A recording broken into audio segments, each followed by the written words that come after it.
Vamos a leer Romanos capítulo 5 desde el versículo 1 hasta el versículo 11.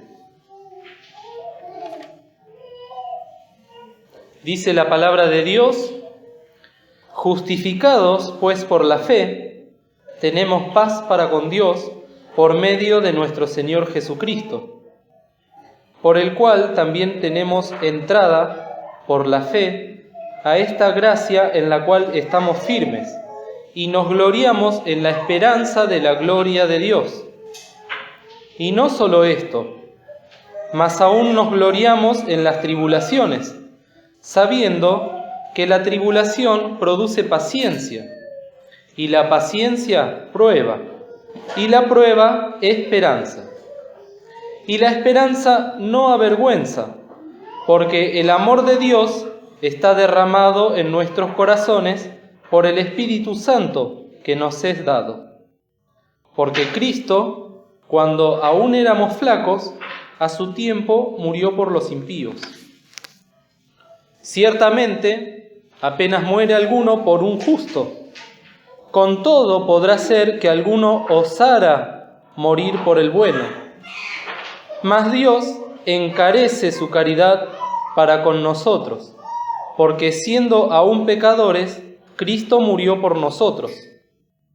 Luego, mucho más ahora, justificados en su sangre, por él seremos salvos de la ira. Porque si siendo enemigos fuimos reconciliados con Dios por la muerte de su Hijo, mucho más, estando reconciliados, seremos salvos por su vida. Y no solo esto, más aún nos gloriamos en Dios por el Señor nuestro Jesucristo, por el cual hemos ahora recibido la reconciliación.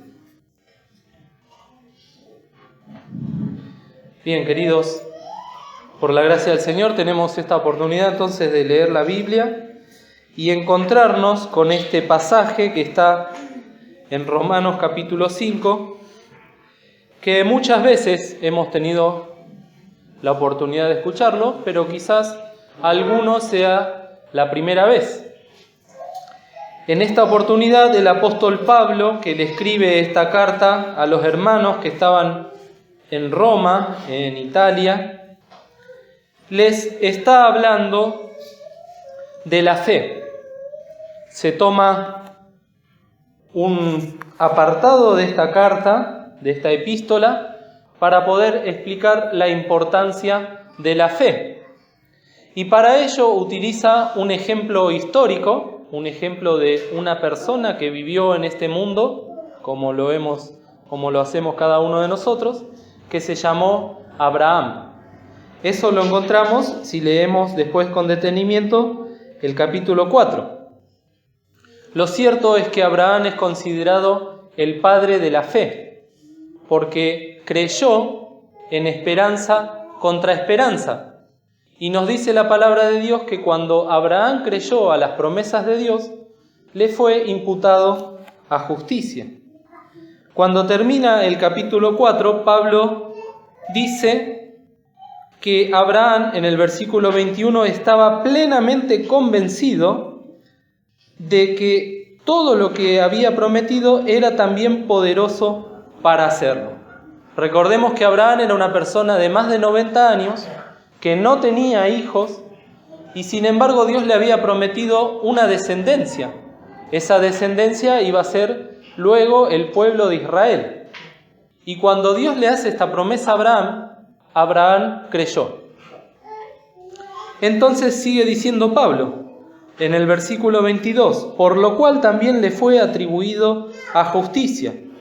Y no solamente por él fue escrito que le haya sido imputado, sino también por nosotros, a quienes será imputado. Esto es, a los que creemos en el que levantó de los muertos a Jesús, Señor nuestro, el cual fue entregado por nuestros delitos y resucitado para nuestra justificación.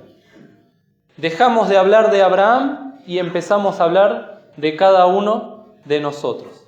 Cada uno de nosotros, si hemos creído en el Señor Jesús y hemos creído en su obra en la cruz del Calvario que está tan preciosamente resumida en estos dos últimos versículos. Creer que Dios levantó de los muertos al Señor Jesucristo y que Él fue entregado por nuestros delitos y resucitado para nuestra justificación. En el momento en que nosotros creemos en esta obra del Señor Jesús en favor de cada uno de nosotros, Dios nos imputa a nosotros la justicia. ¿Qué quiere decir que nos imputa la justicia? Que delante de Él ya no importa si somos pecadores, ya no importa si hemos hecho obras malas en nuestra vida, no importa si en nuestra vida pasada hemos cometido pecados, porque ahora delante de Dios estamos justificados. Cuando Dios nos ve, no ve nuestra vieja vida, no ve nuestro pasado. Lo que Dios ve es la obra de Cristo obrando en mi corazón, dándome una nueva vida, una nueva oportunidad. Y es por eso que Pablo comienza este capítulo 5 diciendo: justificados pues por la fe. Ese pues nos está hablando de todo lo que viene mencionando anteriormente y que ahora, como dijimos, nos envuelve y nos toma esta justificación preciosa que el Señor ofrece para todas las almas en este mundo. Desde el principio tenemos que hacer la invitación: si hay algún alma que todavía se siente que delante de Dios está en falta, que todavía no puede tener esa paz de decir: yo sé que me voy a ir al cielo, yo sé que mis pecados han sido perdonados, yo sé que la justicia de Dios me alcanzó para salud, para bendición. Tenemos una oportunidad preciosa en esta tarde de pedirle al Señor que me perdone, de pedirle al Señor que me limpie el corazón de mis pecados. Y aquellos que lo han hecho y aquellos que lo han de hacer van a poder formar parte de este versículo 1 del capítulo 5. Justificados pues por la fe. Es una declaración de amor, pero también es una declaración doctrinal que, como hemos cantado en el himno, no hay nada que nosotros podamos hacer delante de Dios por medio de nuestro cuerpo, por medio de nuestra mente, por medio de nuestro corazón, que nos pueda justificar, que nos pueda hacer pasar delante del ojo del Señor y salir airosos. Las obras no nos salvan. Las obras, por más buenas que sean, no nos justifican delante de Dios. Eso está en toda la palabra de Dios. Es mentira cuando se predica, como escuchábamos en la cena, que la salvación es alcanzada por las buenas obras, por una persona que moralmente es correcta, por una persona que hace beneficencia, por una persona que ayuda a los pobres, por una persona abnegada, que está despojada de los bienes materiales. Muchos pueden decir: yo no maté a nadie, yo no busco el mal de nadie, yo no busco herir ni lastimar a ninguna persona, sino que por el contrario siempre trato de ayudar a los demás. Y eso, si bien es bueno y hace falta más gente en este mundo que tenga esa actitud, ni de ninguna forma esa forma de vivir va a poder suplantar o mejorar la obra que Cristo hizo en la cruz del Calvario. Una obra perfecta que no necesita de la ayuda de ninguno de nosotros. Nada podemos hacer nosotros para añadir o quitar a la obra que el Señor Jesús hizo en la cruz.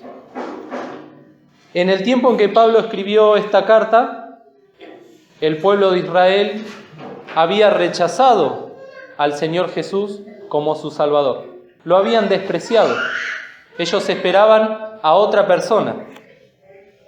Y Pablo les tiene que dejar muy claro, tanto a ellos como a los gálatas, como a los hebreos, que la salvación por las obras, tratar de cumplir la ley, les era inútil, porque ningún hombre ha podido cumplir la ley de Dios.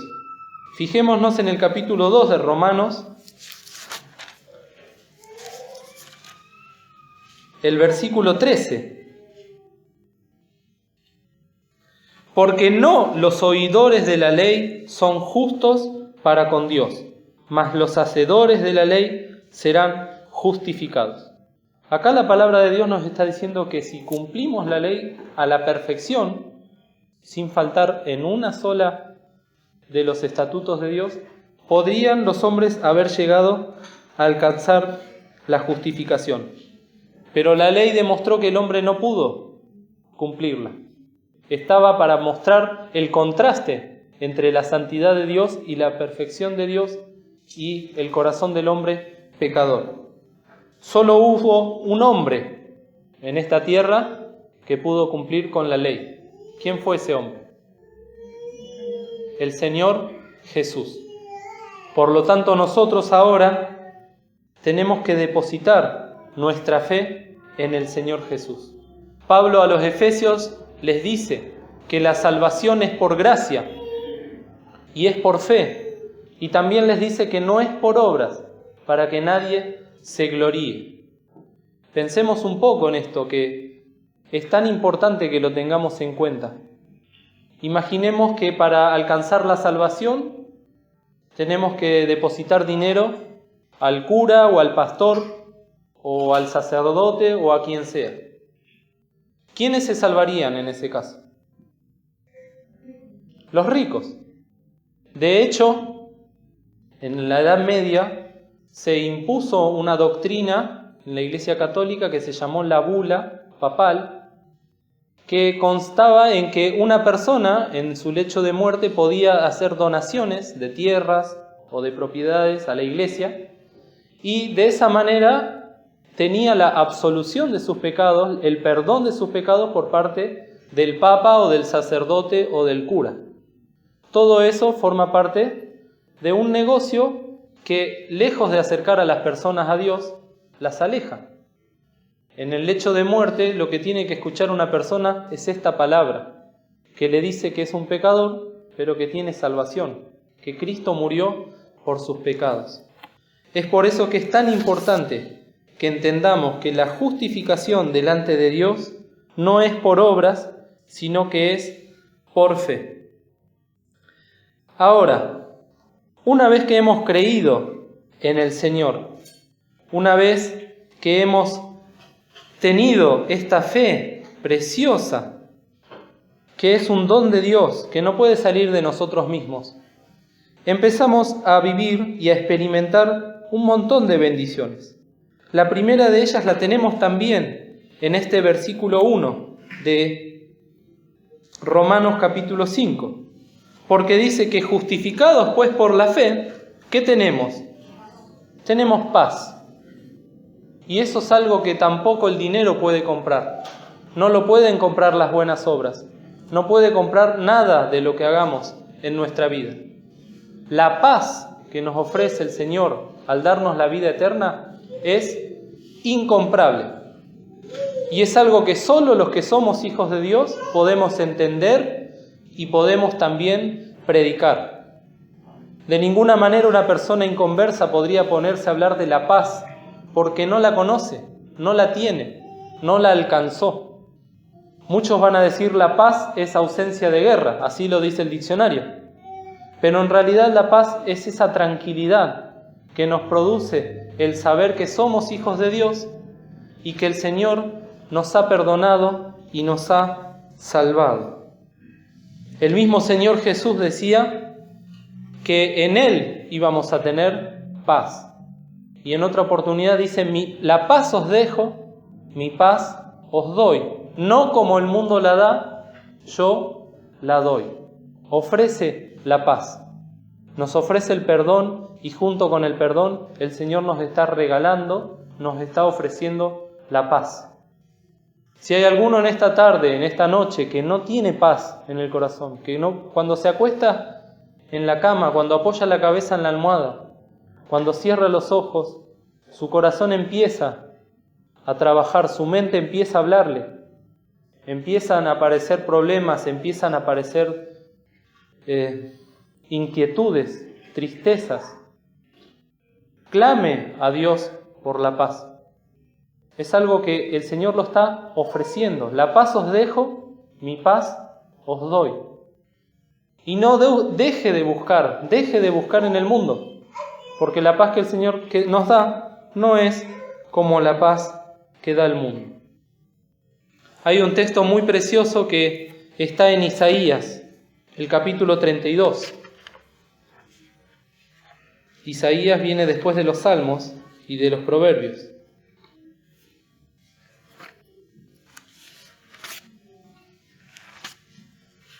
Isaías, capítulo 32. Arriba de todo, en la Biblia dice el reinado del Mesías. Y el capítulo 32 comienza diciendo: He aquí que en justicia reinará un rey, y príncipes presidirán en juicio. Y será aquel varón como escondedero contra el viento, y como acogida contra el turbión, como arroyos de agua en tierra de sequedad, como sombra de gran peñasco en tierra calurosa. No se ofuscarán entonces los ojos de los que le ven, y los oídos de los oyentes oirán atentos. El corazón de los necios entenderá para saber, y la lengua de los tartamudos será desenvuelta para hablar claramente. Y en el versículo 16 dice: Y habitará el juicio en el desierto, y en el campo labrado asentará la justicia. Y el efecto de la justicia será paz, y la labor de justicia reposo y seguridad para siempre. Ese es el reinado que el Señor quiere venir a reinar en nuestras vidas. El Señor Jesús quiere que le demos ese lugar, ese trono que tiene que ser ocupado por el Señor en mi vida, donde Él realmente sea el soberano. Ciertamente que un día ha de venir a reinar a esta tierra. Conocemos ese periodo como el milenio, porque el Señor ha de reinar por 1000 años en la tierra. Y se ha de cumplir todo esto que está en el capítulo 32, donde también nos habla de la restauración del pueblo de Israel. Pero hoy, ahora, en mi vida, en mi corazón, el Señor también me propone ser el Rey que me ha de traer paz. Como dice en este versículo 17, el efecto de la justicia que el Señor obró en mi vida será paz, y la labor de justicia reposo y seguridad para siempre. Qué precioso que es nuestro Señor Jesucristo cuando le empezamos a conocer, cuando empezamos a ver que no es solamente una persona que está colgada en un madero, sino que, como decíamos ahí en Romanos 4, resucitó, Dios le levantó de los muertos. Y ahora quiero obrar en mi vida paz, y quiero obrar reposo y seguridad para siempre. Los invito a volver a Romanos 5, donde Pablo nos dice que tenemos paz para con Dios por medio de nuestro Señor Jesucristo.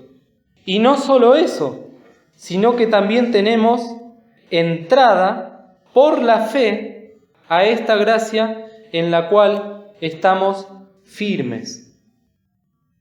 Tenemos entrada por la fe a la gracia de Dios.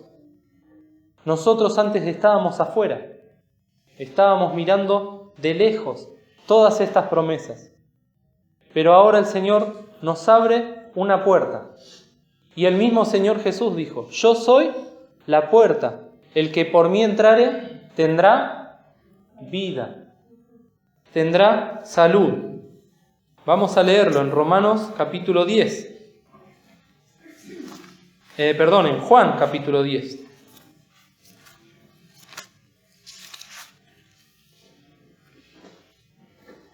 El versículo 9. Yo soy la puerta, dijo el Señor Jesús. El que por mí entrare será salvo, y entrará y saldrá y hallará pastos. Y en el capítulo 14 de San Juan, el versículo 6, Nos dice el Señor: yo soy el camino y la verdad y la vida. Nadie viene al Padre sino por mí. Una puerta abierta para entrar a la gloria del Señor. Un camino para ser transitado, y todo esto por la fe. Por eso Pablo le dedica tantas hojas y tantas letras a la importancia de la fe en nuestras vidas. Una fe que nos trae paz, una fe que nos trae esta entrada por fe a esta gracia en la cual estamos firmes. Y luego vienen 3 glorias, podemos decir. Nos gloriamos, dice Pablo, a partir de esta salvación. Primeramente, en el versículo 2, dice que nos gloriamos ¿en qué? En la esperanza de la gloria de Dios. ¿Cuál es la esperanza bienaventurada del creyente? ¿Cuál es? La venida de Cristo. Todos los que somos hijos de Dios tenemos la esperanza de que un día hemos de ir al cielo, pero también esperamos que el Señor vuelva a buscarnos, porque también lo prometió. He aquí yo vengo presto, y mi galardón conmigo, leíamos ayer con los jóvenes. El Señor viene, y esa es una esperanza que tiene un efecto tan precioso, porque dice que en ella estamos firmes. Y cuando estamos firmes en algo, ya nada nos puede mover, ya nada nos puede perturbar. Vemos cómo la paz de Dios, que nos justifica delante de Él, la fe en esa obra preciosa, también nos trae esta gloriosa esperanza, en la cual nos gloriamos. Nosotros no tenemos por costumbre decir gloria a Dios, aunque muchas veces deberíamos hacerlo, aunque sea en lo más profundo de nuestro corazón, porque tiene que producirnos eso, alabanza y gloria a Dios. Hoy en día para muchos cristianos es más bien una muletilla, ¿no? Y por eso a veces tenemos temor de pronunciar estas palabras. Pero acá Pablo decía que nos gloriamos en la esperanza de la gloria de Dios. Y no solo esto, versículo 3 de Romanos 5, más aún nos gloriamos ¿en qué? En las tribulaciones, esas pruebas, esas sacudidas que muchas veces han de llegar a nuestra vida. Pruebas que están ahí para mostrarnos lo que realmente hay en nuestro corazón. Y para que se produzca lo que tan sencillamente explica Pablo a continuación, sabiendo que la tribulación produce paciencia, y que la paciencia prueba, y la prueba esperanza. Empieza hablando de la esperanza, termina hablando de la esperanza. Es como si fuese un círculo, ¿no? Donde la esperanza nos produce tribulaciones, tenemos esperanza en las tribulaciones, nos gloriamos en las tribulaciones producen paciencia, la paciencia produce prueba, y la prueba, esperanza. Ese círculo, que no es un círculo vicioso, sino que es un círculo virtuoso, es el que tenemos que nosotros también aprender a vivir, tenemos que aprender a experimentar. Y cuando vengan los problemas, cuando vengan las tentaciones, cuando vengan las tristezas, tenemos que volver a acudir por fe a la obra del Señor, volver a clamar por esa paz que nos es dada. Y el Señor la va a dar y no nos va a zaherir, como dice en el libro de Santiago. Y hay otra gloria más, en el versículo 11, donde dice, y no solo esto, mas aún nos gloriamos, ¿en qué? En Dios, nos gloriamos en Dios. Gloria a Dios por el Señor nuestro Jesucristo. La gloria al Padre porque nos dio a su Hijo. Porque cuando nosotros estábamos perdidos, el Padre dijo: ¿a quién enviaremos? ¿Y quién nos irá? Y el Señor contesta: heme aquí, envíame a mí. Nos gloriamos en Dios por nuestro Señor Jesucristo, por el cual ahora hemos recibido la reconciliación. Una palabra también que está muy de moda en términos legales, donde dos partes buscan la reconciliación o la conciliación. Y para eso emplean un abogado, un juez de paz, un juez, un fiscal o lo que sea, para tratar de alcanzar la reconciliación. Nosotros, siendo aún pecadores, nos dice la palabra de Dios que Él obró la reconciliación para con Dios. Eso lo tenemos unos versículos anteriores. En el versículo 10, donde dice: porque si siendo enemigos fuimos reconciliados con Dios por la muerte de su Hijo, mucho más estando reconciliados seremos salvos por su vida. Precioso todo esto que encierra la justificación que obró el Señor Jesús en la cruz del Calvario. Es preciosa, es algo que no nos va a alcanzar la vida para entenderlo. Y cuando lo lleguemos a entender no nos va a alcanzar la vida para poder contarlo. Simplemente nosotros entendemos con nuestra mente rudimentaria que Dios nos amó. Como dice este cuadrito, que es un texto bíblico: Dios es amor. Y a partir de ahí nosotros ya somos instalados y fundados como hijos de Dios. Es tan grande esta obra que hizo Dios de reconciliarnos por medio de Cristo. Nosotros que éramos enemigos, es una palabra muy fuerte, ser enemigo de Dios. Y sin embargo ahora hemos sido reconciliados. Es tan grande que Pablo tiene que ocupar también unas palabras al respecto diciendo: porque Cristo, en el versículo 5, cuando aún éramos flacos, a su tiempo murió por los impíos. Cuando habla de flacos nos está diciendo que éramos incapaces, que estábamos enfermos, que no teníamos por medio de nosotros la capacidad de agradar a Dios. Y esto no es algo normal o común. Quizás nosotros que escuchamos esta palabra desde que somos pequeños, tenemos el oído acostumbrado, tenemos el corazón ya entendido en esta palabra del Evangelio, pero no es común que una persona que es enemiga de Dios ahora se constituya amiga de Dios, que alguien que estaba alejado de Dios ahora se constituya en el pueblo de Dios.